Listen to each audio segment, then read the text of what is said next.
with me in 2 weeks' time. Done, my brother. All right, what's up, everyone? I got Samuil here. Hello, everybody. How are you? Always in the mentorship. He's actually pretty killing it. So if you could, mate, just share what state you're from, maybe some previous work experience. And Yeah, nice. Hey, everybody. It's Samuel. I am from New South Wales. So in Sydney, I originally started in Sydney, but in Wollongong now. And my previous experience was working in real estate as a sales associate. How long? I was in the industry for 18 months. Ooh, okay. So then what brought you to us? What were we calling for you? What was the call? Yeah, 100%. So it's actually a crazy story. Originally, when I was traveling in 2023, I was in Europe for 7 months, and I kept seeing a lot of Airbnbs and a lot of kind of opportunities to really make money. It wasn't until earlier on in kind of I was actually looking at quite a few overseas courses and mentorships. And I was talking to some from Britain and some from America, and I was literally this close to signing up with them. However, when I asked them, do they know relevant laws and stuff like that and what applies to Australia, they were unable to kind of give me a clear answer at the time. So when I found the boys and, BNB Success, it was a no-brainer. He, Australian, they know the laws, they know the rules. Their structure, their system, and how they explained it all was really concise, and it's exactly what I was kind of looking for at the time. Nice, brother. I heard you said you joined like ages ago. You're one of our first students. Yeah, I think I'm number 8 in the list of students. So it's almost been. Has it been 2 years? I think it has. What did you join like last year in like Feb or something? Oh, sorry, yeah, last year in Feb. Yeah, it may have been last year in Feb. Definitely a full year. But now we have like maybe 1,000-ish kind of students, and look at you, still smashing it. Yeah, thank you, Ray. Thank you. Yeah, it keeps going, and kind of the best advice I can give is just like push through. Okay, yeah, we all know, for sure. Yeah. So then, what was the journey when you were first started the mentorship? Like, how did you find the modules? Was there community? Like, there was really better community back then. Yeah, there was community. We were in contact with each other a lot because it was a lot smaller. We had a lot more kind of conversations and a lot more. I think it got to a point where I wasn't where we were just there was a lot of community, a lot of kind of talking back and forth. There still is a big community now on the app. On Discord that we all use to stay up to date. Obviously, you got to pick and choose what you take on because there's a lot of information now and it can get a bit overwhelming. But yeah, it was a small community. I loved the course. I actually went through the course twice before I started implementing stuff, just because I wanted to actually absorb it. And just start on the calls. You just got to get on the calls, inspections.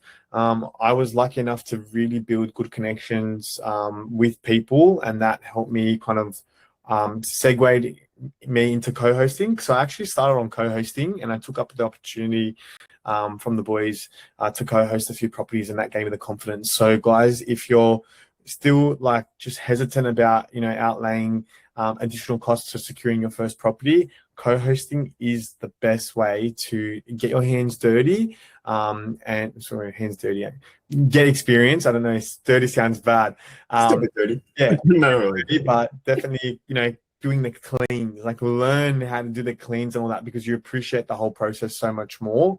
I was cleaning at 4 a.m. in the morning sometimes just so I had time to, go to work and whatnot. And definitely get your hands dirty. It's part of the experience, and it's something that you really enjoy, because now that I've got cleaners and it's more optimized, I love it, but I do miss the days that I would walk in and clean and, just feel it. Yeah, the co-hosting is something that we're actually pushing out more.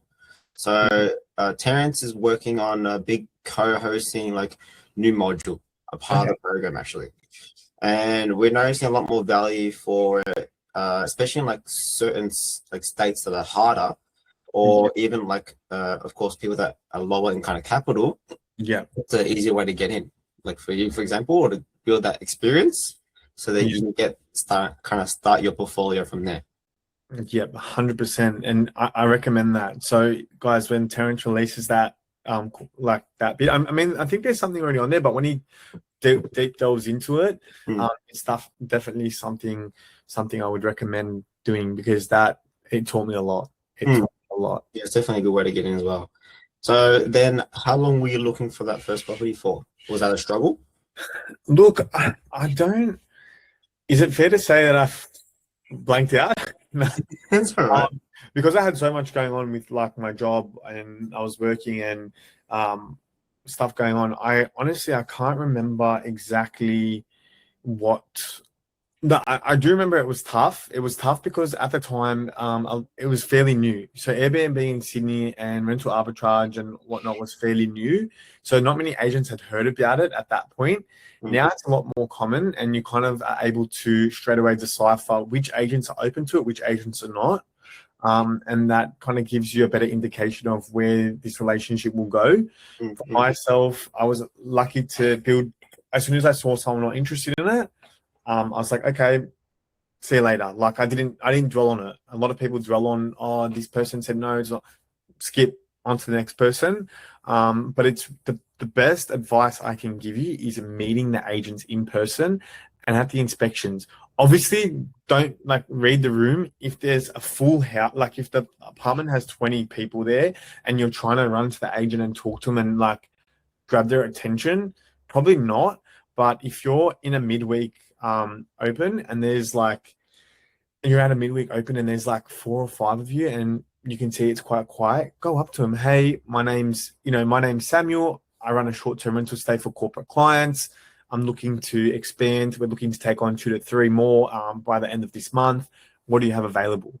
And just have a genuine conversation and actually be interested in what they've got to say, because it's easy to like discount them.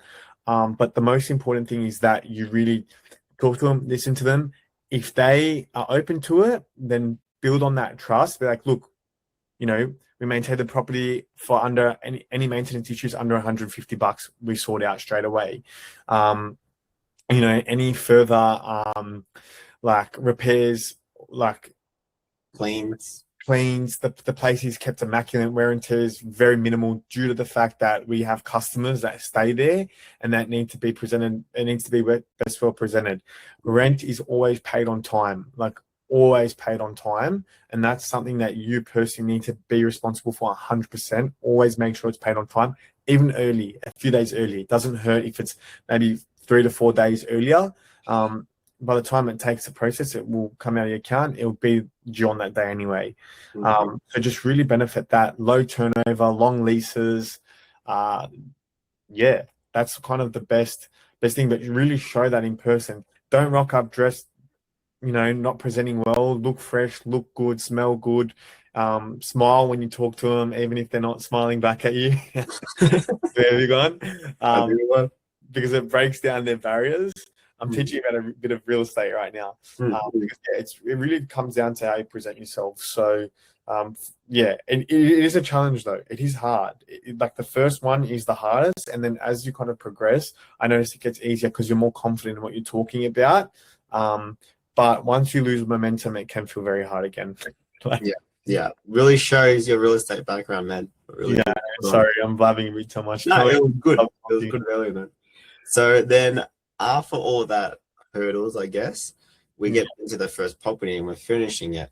How did you go with your first property? Like, did you find it fun finishing it or stressful? Yeah, look, I didn't find that stressful. I did call on some friends, and my sister did help me put some furniture and whatnot together. Overall, no, it wasn't stressful. You just need to plan it. So really take on the advice that the boys give in the course, because it's important that you guys implement, ordering things before the date. Because had I not, I knew I was going to get the property in this date. I ordered everything before, but there was delays on stuff. There was this on stuff, and I couldn't get access to, I couldn't get that into the property beforehand. And me, again, my first one, I didn't listen to the boys' advice and just list it. I should have just listed it with minor things not done, but I wanted it to be perfect. And in reality, there's always things that you're going to have to add or minus or whatnot, like rice cooker or this or that. Like those are little things that you can get straight away. But for me, I can't even remember what it was at this point. I've forgotten. But yeah, it's like make sure you order as soon as you've signed the lease, order everything you need. Make sure you're ready. So when you're in, you get the keys, you put it in all in. Don't wait a week like me, because I lost a whole week of rental income, which at the time, now looking back, I'm more annoyed. But at the time, I thought, oh, it would only be a couple $100 in a booking. It actually was a couple $1,000 because my first booking was a couple $1,000, and I was shocked. Yeah. Now we're actually pushing for our students when they're looking for their first property, they're actually preparing themselves. Yes. They're getting that mood board ready. They're getting like the little things ready, like the decor items or the wall arts.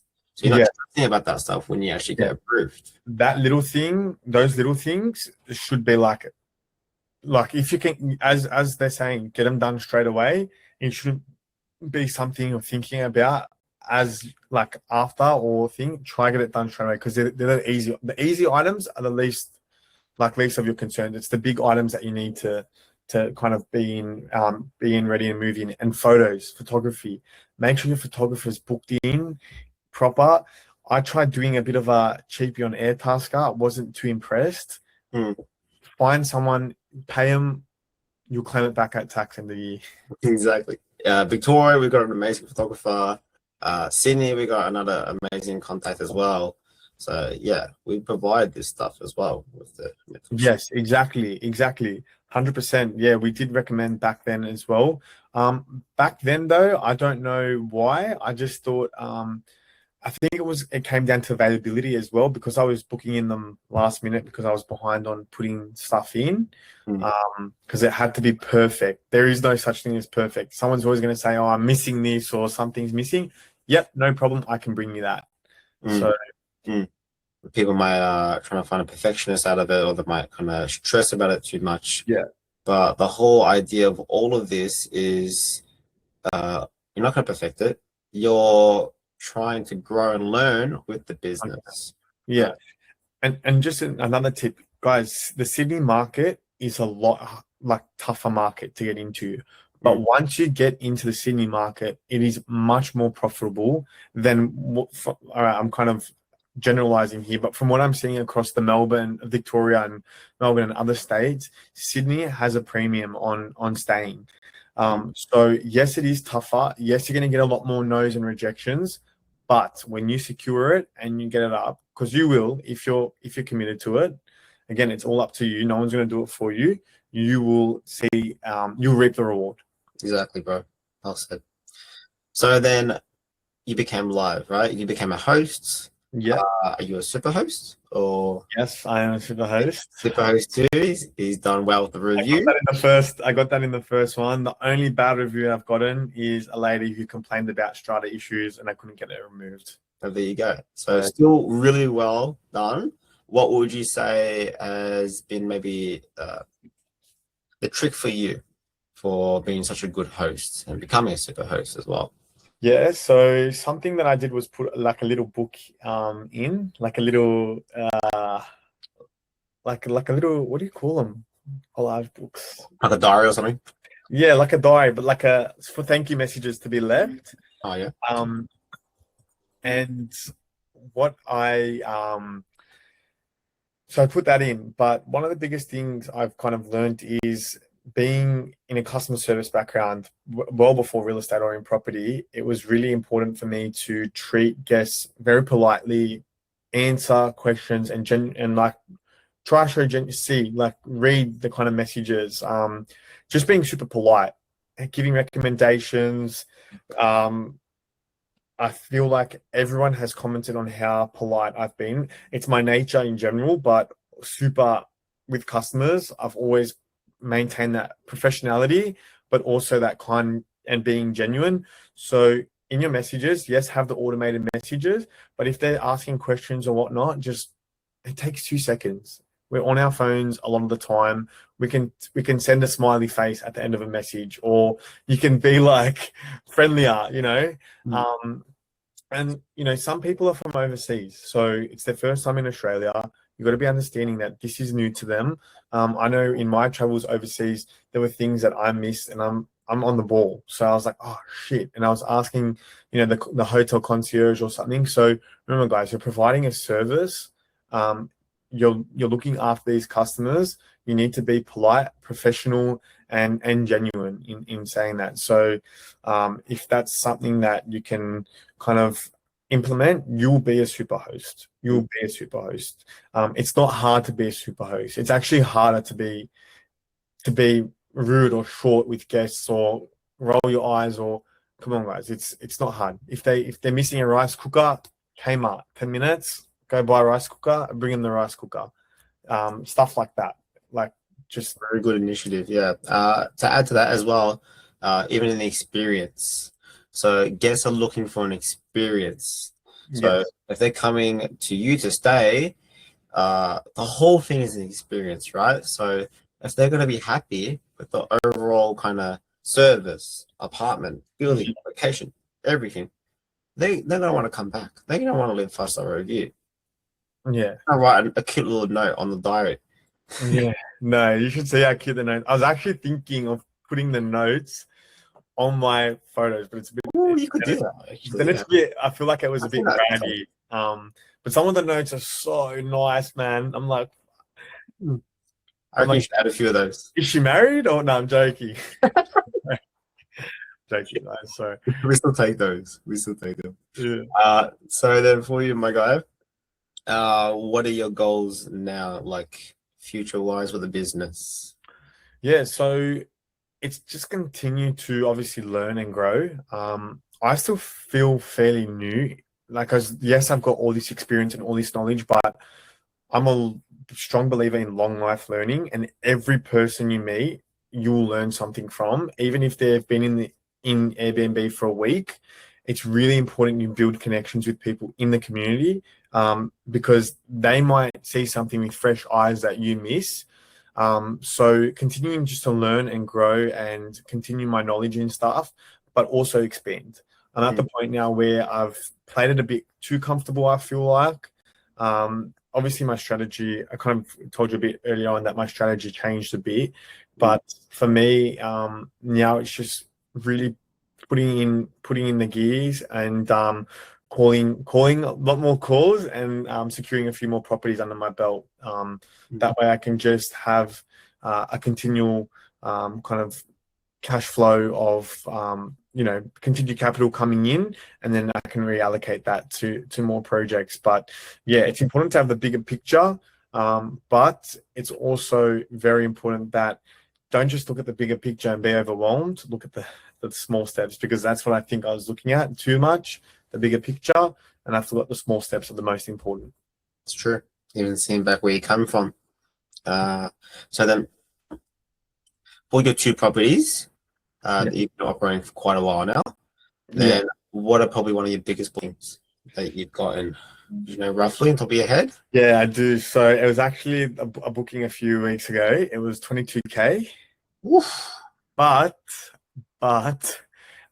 he changed it to a 6K booking. He reduced because his company is going to pay for the next few months, but he could just pay the first month. So it was all confirmed book, and then he changed. So I was a bit heartbroken. But look, the highest one, yeah, I think that so far has been the highest long-term margin. If the rent is like what, around half that in the month? The 5 grand or the 22? The 5 grand. So no, being in Sydney, rents are a lot higher than Melbourne. So you're probably looking at about, for that month, closer to 6 grand, probably about 3.5 in expenditure for the rent for that month. So being at 6 grand, yes, you can say that it's about 2.5K profit for that month.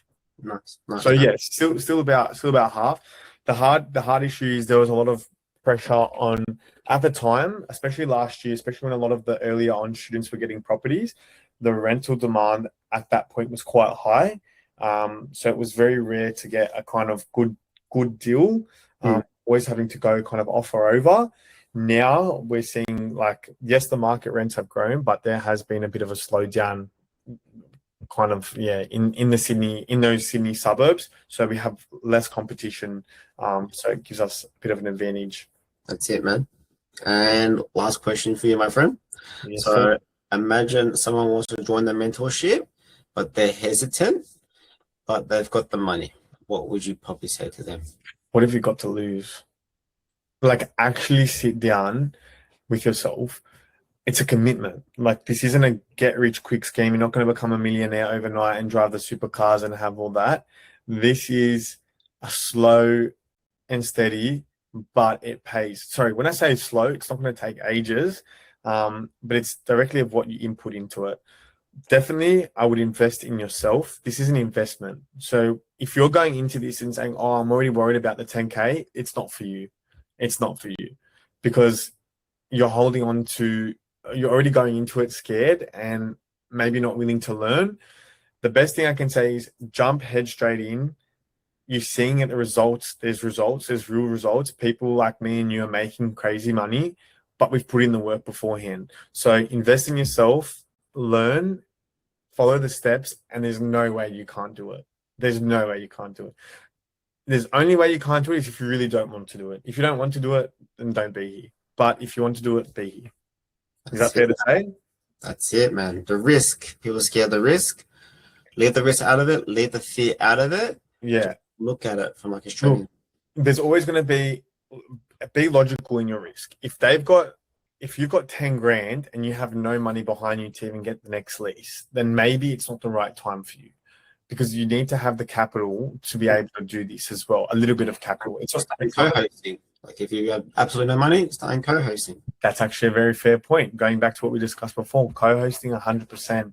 That gets you. I had zero capital when I was starting. No, I went in with the co-hosting with zero capital. So yeah, that's even a really good idea. Yeah, there's a lot that goes into that, and that's why we're providing like a whole separate kind of program of like just how to do that properly, how to do the listing, how to do the pricing. 100%. 100%. Definitely, guys. Yeah, do that route of co-hosting. But also remember, the skills that you're learning in this are so valuable. Like, I've been able to help, family, like, talk about Airbnb. Like, they've had one of my cousins had put an Airbnb years ago, and from the knowledge that I was able to give them, I was able to assist. You guys could sell that, like, sell your skill after you learn. So there's opportunity everywhere. I don't know if that's the right thing to say for this, but but like, eventually, like, you could assist in family members and helping them and whatnot. Like, as in setting up the Airbnbs, charging the $1,500 fee, whatever works for you, whatever. That's it. Knowledge, skill, power, experience. It's everything, man. 100. Yeah. All right. Thank you, brother. Thank you so much for your time. All good, bro. Thank you for having me, and thank you for your time. Yeah, looking forward for you to come see Manly. I can't wait, man. I'll see you when I come down. Yes, done. All right, take care, bye. All right, thank you, bro.